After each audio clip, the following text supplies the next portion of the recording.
አስደንጋጩ መግለጫ ወጣ። ኤርትራ በባህር በር ጉዳይ ላይ አቋሟን አስታወቀች። ጠቅላዩም ያልጠበቁትን መርዶ ሰሙ። የኤርትራ ማስታወቂያ ሚኒስቴር ዛሬ በወጣው ጠንካራ መግለጫ የኢትዮጵያ መንግስት ባለስልጣናት ሉዓላዊ የባህር በር ስለማግኘት የሚያደርጉትን ዘመቻ ህገወጥና ውጤቱ የማያምር ሲል በይፋ አወገዘ። ይህ የኤርትራ መንግስት የዛሬ ትንታኔ መግለጫ በሁለቱ የቀድሞ አጋር ሀገራት መካከል ያለው ግንኙነት እንደገና ውጥረት ውስጥ መግባቱን አመላካች ነው። የዘገባውን ዝርዝር በቀዳሚነት እናቀርባለን። አቶ ክርስቲያን ታደለ በጠና ታመሙ።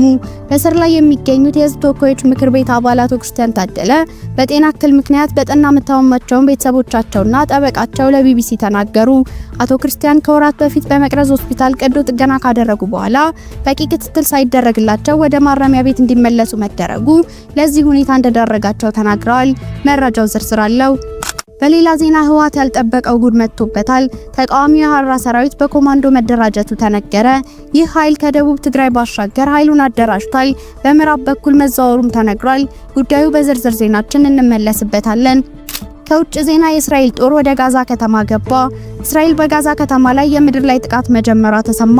በእስራኤል ከጠቅላይ ሚኒስትር ቤንጃሚን ኔታንያሁ ጋር የተገናኘው ሩቢዮ የእስራኤል ጦር በጋዛ ከተማ የምድር ዘመቻ መጀመሩን በተናገሩ ማግስት የእስራኤል ጦር ወደ ጋዛ በሙሉ አቅሙ እያቀና መሆኑ ተገልጿል።